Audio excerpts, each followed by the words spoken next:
1993 के बम धमाकों के दोषी आतंकी याकूब मेमन की कब्र पर सजावट को लेकर बीजेपी और एकनाथ शिंदे गुट के हमलों के बीच आदित्य ठाकरे ने पलटवार किया है। आदित्य ठाकरे ने कहा कि जब याकूब मेमन को फांसी दी गई और फिर सम्मान सहित दफनाया गया तो किसकी सरकार थी?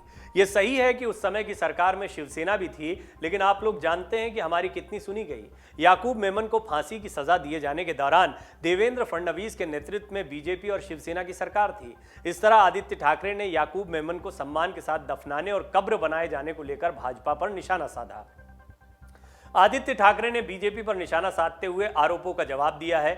आदित्य ठाकरे ने कहा कि हमारे ऊपर जो आरोप लग रहे हैं कि वो भाजपा की आंतरिक राजनीति के कारण है या फिर हमसे नाराजगी की वजह से हैं। जिस समय याकूब मेमन को फांसी दी गई थी उस दौरान तो देवेंद्र फडणवीस ही मुख्यमंत्री थे। आदित्य ठाकरे ने कहा कि आरोप झूठे और गंदे हैं। मुझे नहीं लगता कि लोग इन आरोपों पर विश्वास करेंगे। धार्मिक विवाद पैदा करने के लिए ऐसी चीजों को खोदना कितना उचित है? 2-3 चीजें हैं जिन्हें लोगों के सामने लाने की जरूरत है। बीजेपी के नेता याकूब मेमन की कब्र के सौंदर्यीकरण का मामला उठा रहे हैं। भाजपा और एकनाथ शिंदे गुट ने आरोप लगाया कि उद्धव ठाकरे की सरकार के दौरान याकूब मेमन की कब्र की सजावट की गई थी। इस पर पलटवार करते हुए आदित्य ठाकरे ने सवाल किया कि अगर याकूब मेमन को आतंकवादी के रूप में फांसी दी गई थी तो उसे इतनी गरिमा के साथ क्यों दफनाया गया था? उस समय इतनी भीड़ क्यों थी? ओसामा बिन लादेन की तरह समुद्र में क्यों नहीं दफनाया गया? उन्होंने कहा कि याकूब मेमन का शव जिस ट्रस्ट को सौंपा गया वो एक निजी ट्रस्ट था। इस ट्रस्ट ने उस समय नगर निगम से एनओसी नहीं ली थी। उद्धव ठाकरे के नेतृत्व वाली शिवसेना ने कहा कि यह मुद्दा मुद्रास्फीति और बेरोजगारी जैसे महत्वपूर्ण मुद्दों से लोगों का ध्यान हटाने के लिए एक प्रयास है। बीजेपी विधायक राम कदम ने भी बड़े आरोप लगाए हैं। भाजपा विधायक राम कदम ने 1993 के बम धमाकों के दोषी आतंकी याकूब मेमन की मुंबई में कब्र को मजार में बदलने को लेकर बड़ा आरोप लगाया। कदम ने कहा कि महाराष्ट्र में उद्धव ठाकरे जब सीएम थे उस दौरान याकूब की कब्र को मजार में बदल दिया गया। उन्होंने सवाल किया कि क्या यही मुंबई के प्रति प्रेम और देशभक्ति है? कदम ने इसे लेकर शरद पवार, राहुल गांधी और उद्धव ठाकरे से देश से माफी मांगने तक को कहा।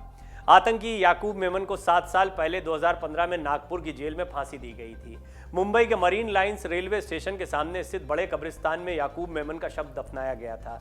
उसे मुंबई बम धमाकों का दोषी मानते हुए फांसी की सजा सुनाई गई थी। अब उसकी कब्र को मजार का रूप देने को लेकर बवाल मच गया है। मुंबई पुलिस इस पूरे मामले की जांच में जुट गई है। मुंबई पुलिस मामले की जांच कर रही है और ये देख रही है कि आखिर कब्र को मजार का रूप किसने दिया और वहां लाइटिंग के प्रबंध किसके कहने पर किए गए। कहा जा रहा है कि मार्च में शबे बारात के वक्त याकूब की कब्र पर रोशनी की गई थी।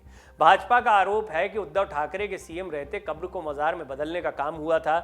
विश्व हिंदू परिषद ने मांग की है कि याकूब मेमन की पूरी कब्र को तोड़ देना चाहिए। आतंकी की कब्र पर लाइटें लगाना आतंकवाद को समर्थन की तरह है। डाउनलोड करें अमर उजाला ऐप और पाएं खबरें लगातार। अगर आप ये वीडियो YouTube पर देख रहे हैं तो हमारे चैनल को सब्सक्राइब करें और बेल आइकन को दबाना ना भूलें। अगर आप Facebook पर ये वीडियो देख रहे हैं तो हमारे पेज को लाइक करें।